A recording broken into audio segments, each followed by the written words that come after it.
Hello students, आज हम बात करेंगे अभिक्रियाशीलता एवं वरण क्षमता, हैलोजिनेशन की, क्लोरीनेशन की, ब्रोमिनेशन की, किस तरीके से रिएक्टिविटी होती है और किस तरीके से उनकी सेलेक्टिविटी होती है, उसके बारे में हम बात करेंगे।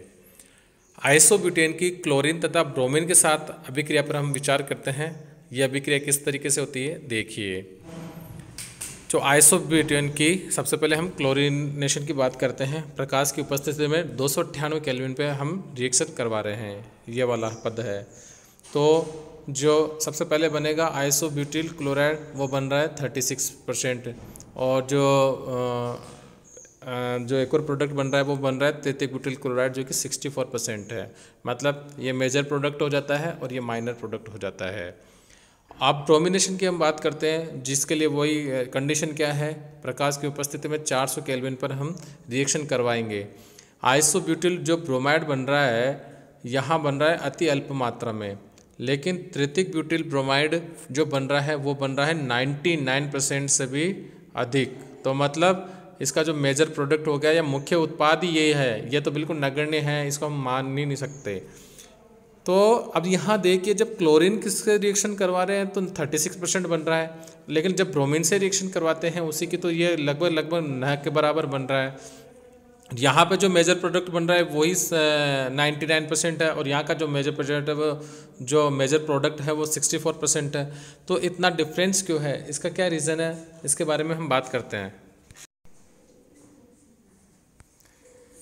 अब सबसे पहले हम देखते हैं कि आइसोब्यूटेन का जब क्लोरीनीकरण तथा ब्रोमिनीकरण से मोनोक्लोरिक समावयवी तथा संगत मोनोब्रोमो समावयवी का अनुपात बहुत ज़्यादा भिन्न है। ब्रोमिनीकरण पर प्राप्त तृतीयक ब्यूटिल ब्रोमाइड की जो मात्रा है वो 99% से भी अधिक है, लेकिन आइसोब्यूटिल ब्रोमाइड के बनने को हम लगभग नगण्य मान सकते हैं। कुछ भी नहीं बन रहा, बिल्कुल अल्प मात्रा में बन रहा है, जिसको हम आइसोलेट भी नहीं कर पाते। ऐसा ब्रोमीन की आइसोब्यूटेन के तृतीयक हाइड्रोजन परमाणु की उच्च वरण क्षमता, या हम उसे बोल सकते हैं हाई सेलेक्टिविटी के कारण ऐसा होता है, और इसको हम इस प्रकार से समझ सकते हैं। विभिन्न हैलोजनों की एल्केन के प्रति जो अभिक्रियाशीलता का क्रम होता है वो इस तरीके से होता है। फ्लोरीन जो मॉलिक्यूल होता है वो सबसे ज़्यादा रिएक्टिव होता है, then chlorine molecule, then bromine, और फाइनली आयोडीन। आयोडीन का तो आकार इतना बड़ा होता है कि वो लगभग रिएक्शन देता ही नहीं है, और उसके लिए जो एक्टिवेशन एनर्जी होती है वो भी काफ़ी अधिक मात्रा में होती है। क्लोरीन परमाणु की अपेक्षा ब्रोमीन परमाणु की बहुत कम अभिक्रियाशील, मतलब जो क्लोरीन परमाणु की अपेक्षा जो ब्रोमीन परमाणु होता है वो बहुत ही कम क्रियाशील होता है। मेथेन के साथ ब्रोमीन परमाणु की अभिक्रियाशीलता क्लोरीन के सापेक्ष 1/37,500 है। मतलब ब्रोमीन की जो अभिक्रियाशीलता क्लोरीन के सापेक्ष कितने हो जाएगी, उसका 1/37,500 भाग है। तो समान प्रकार की अभिक्रियाओं में अभिकर्मक जितना क्रम अभिक्रियाशील होता है वह उतना ही अधिक आक्रमण के स्थान के लिए वर्णात्मक हो जाता है। सबसे इम्पोर्टेंट बात है, ध्यान में रखने योग्य बात है कि समान प्रकार की अभिक्रियाओं में अभिकर्मक कम अभिक्रियाशील, मतलब अगर रिएक्टिव कम होगा तो बहुत ही ज़्यादा सेलेक्टिव हो जाएगा, तो सेलेक्टिविटी के वाला स्थान ध्यान रखेगा, तो वह उतना ही अधिक आक्रमण के स्थान के लिए वर्णात्मक हो जाता है। तो हमें पता है जो 3 डिग्री होता है वो सबसे ज़्यादा स्टेबल प्रोडक्ट देगा, तो वो सबसे पहले कहाँ जाके अटैक करेगा, 3 डिग्री, क्योंकि उसका जो मुक्त मूलक 3 डिग्री मुक्त मूलक है वो स्टेबल है, आराम से पड़ा हुआ है, और इसकी अभिक्रियाशीलता कम है, तो ब्रोमीन आराम से बनेगा और आराम से देखेगा कि ये स्टेबल रेडिकल है, तो वो उसी पे जाकर अटैक करेगा। एल्केन के 3 डिग्री, 2 डिग्री तथा 1 डिग्री हाइड्रोजन परमाणु के अपहरण के लिए ब्रोमीन तथा क्लोरीन की वरण क्षमता की सापेक्ष दर कितनी है। जो ब्रोमीन जो वो है, ब्रोमीन की तो है 1600 3 डिग्री के लिए, 1 डिग्री के लिए, 2 डिग्री के लिए 82, और 1 डिग्री के लिए 1। इतना डिफरेंस आ जाता है। और यही क्लोरीन की बात करें तो 5:3.8:1, मतलब 3rd डिग्री के लिए तो 5 है, 2nd डिग्री के लिए 3.8 है, और प्राइमरी के लिए 1 है। इतना डिफरेंस आ जाता है। तो हम देख सकते हैं कि क्लोरीन यहाँ रिएक्टिव जाता है तो सेलेक्टिविटी की रेशो कम है, लेकिन ब्रोमीन रिएक्टिव कम है तो उसकी सेलेक्टिविटी का रेशो बहुत ही ज़्यादा हो जाता है। और 3 डिग्री के लिए तो आप ये देख लीजिए 1600 इतना, अगर 3 डिग्री और फर्स्ट डिग्री की बात करें तो अगर फर्स्ट डिग्री के लिए 1 है तो 3 डिग्री के लिए वही उसका कितना ज़्यादा गुना, 1600 गुना ज़्यादा प्रभावी होता है वो वर्णात्मकता के लिए, सेलेक्टिविटी के लिए। ब्रोमीन की जो उच्च वर्ण क्षमता की व्याख्या उसकी क्रम क्रियाशीलता और संक्रमण अवस्था के सिद्धांत के आधार पर भी की जा सकती है। जीएस हेमंड की कल्पना के अनुसार की बात करें, अभिक्रिया के ऊष्माक्षेपी पद में संक्रमण अवस्था की संरचना उत्पादों की अपेक्षा अभिकारकों की अधिक मिलती है, जबकि ऊष्माशोषी पद में संक्रमण अवस्था की संरचना अभिकारकों की अपेक्षा उत्पादों में अधिक मिलती है। इस सिद्धांत को ऊर्जा आरेख से स्पष्ट समझा जा सकता है। ये देखिए, जो हाई एक्सोथर्मिक प्रोडक्ट होते हैं उसमें रिएक्शन ट्रांजिशन स्टेट कम और प्रोडक्ट के जो वो एक्सोथर्मिक स्टेट है वो उसने निकाल दिया। लेकिन जो एंडोथर्मिक प्रोडक्ट है जिसमें हमने को उष्मा देनी पड़ती है, उसमें जो ट्रांजिशन स्टेट होती है या एक्टिवेशन एनर्जी होती है वो बहुत ज़्यादा होती है। और जो ट्रांजिशन स्टेट होती है वो किसके पास में पड़ती है, प्रोडक्ट्स के पास में पड़ती है। तो उससे इस तरीके से समझा जा सकता है। ऊष्माशोषी पद में संक्रमण अवस्था ऊर्जा तथा अभिक्रिया निर्देशांक के सहारे ग्राफ में उत्पादों के अधिक समीप है, हमने देखा उधर। अतः संक्रमण अवस्था पहुंचने तक बंध काफ़ी मात्रा में टूट जाते हैं। उच्च ऊष्माक्षेपी पद में संक्रमण अवस्था ऊर्जा तथा अभिक्रिया निर्देशांक के सहारे ग्राफ में अभिकारकों के अधिक समीप है, अतः संक्रमण अवस्था पहुंचने तक बंध बहुत कम मात्रा में टूट पाते हैं। जैसे यहाँ पर जब हाईली एक्सोथर्मिक ऊष्माक्षेपी रिएक्शन है तो ट्रांजिशन स्टेट किसके पास है, बिल्कुल रिएक्टेंट्स के पास है। तो यहाँ बंध बहुत कम मात्रा में टूट पाते हैं। इसलिए हर प्रकार के 3 डिग्री 2 डिग्री 1 डिग्री के बीच में जो रेशो होता है वो कम होता है, वो रेशो कम होता है और हर प्रकार के प्रोडक्ट हमें आसानी से मिलते हैं। लेकिन हाईली एंडोथर्मिक स्टेट जहाँ पे ऊष्माशोषी रिएक्शन है वहाँ पे रिएक्टेंट और ट्रांजिशन स्टेट के बीच में तो बहुत ज़्यादा दूरी हो गई और प्रोडक्ट और ट्रांजिशन स्टेट के बीच में दूरी कम है। तो जब रिएक्टेंट से ट्रांजिशन स्टेट पहुँचते हैं तो उस समय अधिकतर बंध टूट जाते हैं। तो उस कंडीशन में जो सेलेक्टिविटी होती है वो ज़्यादा कारगर होती है, क्योंकि उस कंडीशन में जो अभिकर्मक है वो अधिक सिलेक्शन कर पाता है और जो हाइड्रोजन का अपहरण उस समय हो सबसे ज़्यादा स्टेबल जो ट्रांजिशन स्टेट हम कहें या रेडिकल कहें जो बनती है वहाँ पर जाके वो अटैक करके वो वाला उत्पाद देता है। आइसोब्यूटेन के क्लोरीकरण पर हम विचार करते हैं। आइसोब्यूटेन में 2 प्रकार के 1 डिग्री तथा 3 डिग्री हाइड्रोजन परमाणु का क्लोरीन परमाणु द्वारा अपहरण होता है। 1 डिग्री हाइड्रोजन परमाणु के अपहरण से 1 डिग्री एल्किल मूलक और 3 डिग्री हाइड्रोजन परमाणु के अपहरण से 3 डिग्री मूलक बनते हैं। दोनों ही पद ऊष्माक्षेपी है। इसमें संक्रमण अवस्था तक पहुंचने पर आइसोब्यूटेन का CH बंध बहुत ही कम मात्रा में टूटता है, क्योंकि संक्रमण अवस्था शीघ्र स्थापित हो जाती है। हमने ग्राफ से भी देखा कि जो ऊष्माक्षेपी रिएक्शन होती है उसमें संक्रमण अवस्था अभिकारक के पास में है, तो उस कंडीशन में बहुत ही कम मात्रा में बंध टूट पाते हैं। अतः संक्रमण अवस्था में एल्किल मूलक 1 डिग्री तथा 3 डिग्री के लक्षण बहुत कम आ पाते हैं। आइसोब्यूटेन में 1 डिग्री तथा 3 डिग्री हाइड्रोजन परमाणु के अपहरण पद की संक्रमण अवस्था को निम्न प्रकार प्रदर्शित हम कर सकते हैं। ये देखिए ट्रांजिशन स्टेट में कैसे क्या हो रहा है। ये तो हो गया 1 डिग्री, ये हो गया 3 डिग्री और इस तरीके से 1 डिग्री रेडिकल बन रहा है और यहाँ पर 3 डिग्री रेडिकल बन रहा है।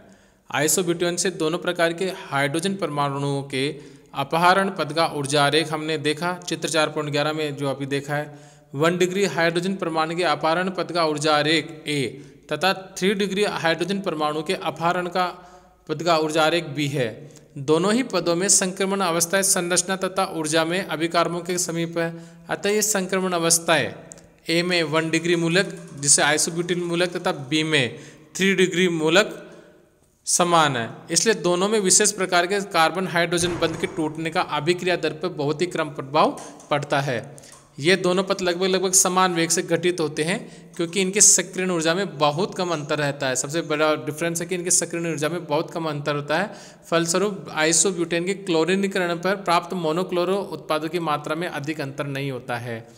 हमने देख लिया क्योंकि इस ट्रांजिशन स्टेट बहुत कम पास है, फर्स्ट डिग्री और 3 डिग्री मूलक बहुत स्पष्टता अंतर नजर नहीं आता है, इनकी एक्टिवेशन एनर्जी में भी कम है। तो इसी तरीके से दोनों प्रकार के मोनोक्लोरो जो उत्पाद बनते हैं आसानी से मिल जाते हैं और उनमें बहुत ज़्यादा अंतर नहीं होता है प्रोडक्ट की यील्ड में। अब आइसोब्यूटेन की ब्रोमीन परमाणु के साथ अभिक्रिया में दोनों प्रकार के हाइड्रोजन परमाणु के अपहरण पद ऊष्माशोषी है, यहाँ ऊष्मा का अवशोषण हो रहा है। इनमें संक्रमण अवस्था देरी से स्थापित होगी और देरी से स्थापित होगी तो उस समय बहुत सारे बंध टूट चुके होंगे, अतः आइसोब्यूटेन का CH बंध काफ़ी मात्रा में टूट जाता है। ये देखिए आइसोब्यूटेन का CH बंध काफ़ी मात्रा में टूट जाता है। फलस्वरूप संक्रमण अवस्था में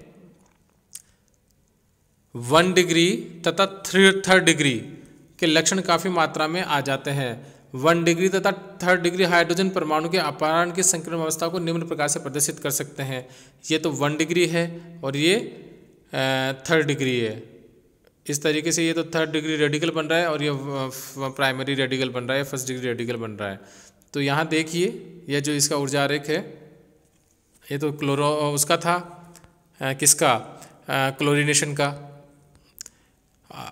और अब ब्रोमिनेशन का आरेख ये रहा। तो यहाँ देखिए ये आरेख है, ये 3 डिग्री के लिए है और ये जो 1st डिग्री रेडिकल बन रहा है उसके लिए।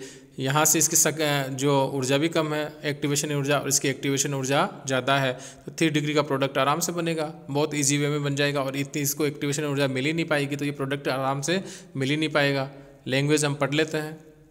और ये जो क्लोरीनेशन की बात कर रहे थे हम, तो क्लोरीनेशन में देखिए दोनों के लिए एक्टिवेशन ऊर्जा, इसके लिए तो ये एक्टिवेशन ऊर्जा रहेगी यहाँ पर और इसके लिए ये एक्टिवेशन ऊर्जा होगी, बहुत ज़्यादा अंतर है ही नहीं। तो इसलिए दोनों प्रोडक्ट आसानी से मिल जाते हैं और अच्छी मात्रा में मिल जाते हैं दोनों। अब ये हम वापस ब्रोमिनेशन पे आ जाते हैं, जो हमारा टॉपिक चल रहा था।